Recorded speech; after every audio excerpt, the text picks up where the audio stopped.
The very instant that Supercruise Overcharge was released, people immediately began speculating on how it would improve Robigo mines. At the time, it was a fruitless endeavor because the C-rated unengineerable FSDs could not make the trip and the 4 jumps necessary for it to actually save time. But now we have our hands on the full A-rated SEO FSDs, and they have the best jump ranges in the game, along with their Supercruise boost capabilities. So it's time to ask the question, does SEO make Robigo mines faster? Yes. Yes, it does. It shaves about 2 minutes off of the time by my testing. Previously, I could shave a Robigo run down to about 8.5 minutes, and now that's about 6.5, albeit the skill requirement to get that time is a lot higher. But that also means you have something to do that isn't just wait around in Supercruise. But that's where the good news ends. For a while now, Robigo Mines has had an issue with mission generation. When you first arrive, there's usually a fair amount of missions stocked up and with good pay, but once you start running them, it dries up considerably. Even before SEU was released, just doing the traditional Robigo run would eventually get ahead of the speed at which missions would generate and start depopulating the offerings. Missions are generated every 10 minutes or so, and in my experience it's somewhere between 3 and 10 missions at a time. And a Python has space to take a maximum of 8 missions. Even just doing the run slow at 10 to 12 minutes a pop, you would still end up waiting around. Now that we're cutting down the time even more, the issue is more pronounced. Robigo veterans are probably looking to chime in right now to tell me that I just need to wait for the system to enter boom state, to which I say, I tested it in boom state. It's actually worse than normal state because half the missions become luxury class only. Which is not to say that Robigo Mines isn't immensely profitable, great for Imperial rep and engineering materials. It's just that you can take about a 20-minute break per hour and not really miss out on profit. And I consider this a feature of Robigo. I like being able to make 100 million credits an hour while also having a coffee break now and then. It's very low pressure.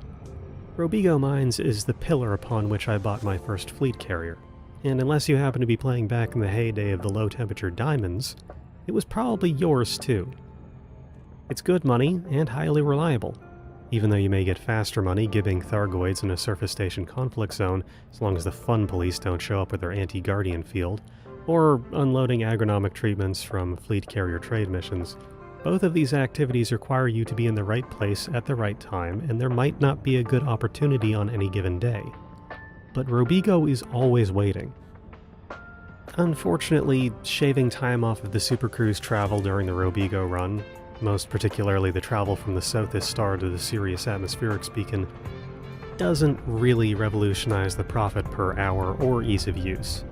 It's more fun and engaging perhaps, but now the amount of time we're going to spend waiting on missions has increased in an equal amount to the amount of time we shave.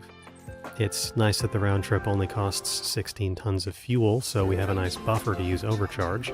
It's nice that the jump range is higher, so we can use slightly less stripped down builds and get 4 jumps. But really, it hasn't changed much. I was already using a pre-engineered drive for my Robigo runner, so my jump range in this build went up by about 0.2 light years. Yay. There's a lot of big wins for these new drives. My Bubble Bus hauler is now capable of hitting 63 light years a pop, when it was previously 57. High-grade emission farming will never be the same now that we can blast our way out to distant HGEs, and ships designed for loading and unloading from fleet carriers in close orbit to a station have already been revolutionized by the ability to ignore gravitational interference by even just the prototype C-rated SEOs. This also makes planetary landings more appealing, as the escape climb can now take seconds instead of minutes, although approach is still going to be the mixed bag it always was. The additional jump range when compared to a standard A-rated is also an incredible upgrade. We have experienced power creep and it feels so good. Exploration builds that were using previously best-in-slot pre-engineered 5A V1 drives can expect an almost unnoticeable improvement in range, but I still recommend this upgrade as it will decrease time spent cruising to scan high-value planets dramatically.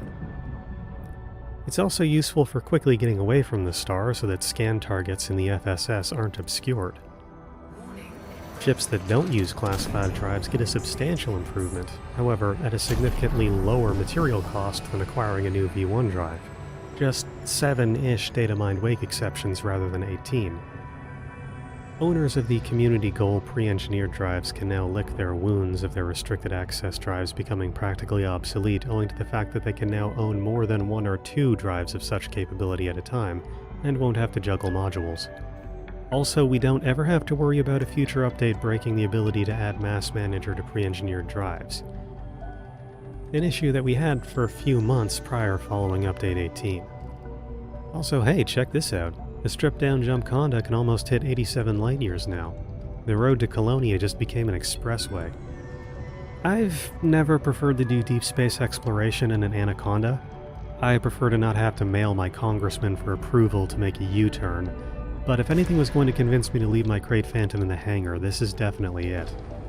In addition, a standard configuration cargo cutter can now haul its payload of 720 tons while maintaining a jump range of 29 light-years. My fully armored bounty hunter Federal Corvette can reach 29 light-years too, which is nice, since we all know that Corvettes are what fleet carriers were invented to haul around.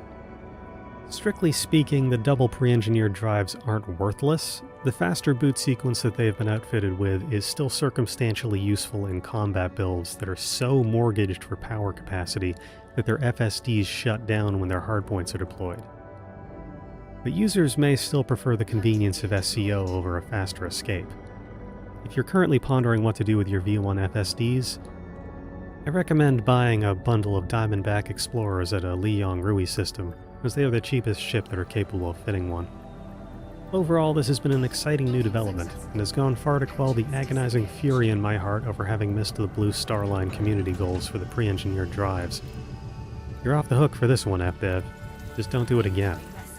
Now, if you'll excuse me, I gotta go hop in my Imperial Flipper and scan some wakes in a famine system, or do the encoded loop at Jameson Crash Site to patch up the encoded hole this update burned in my pocket.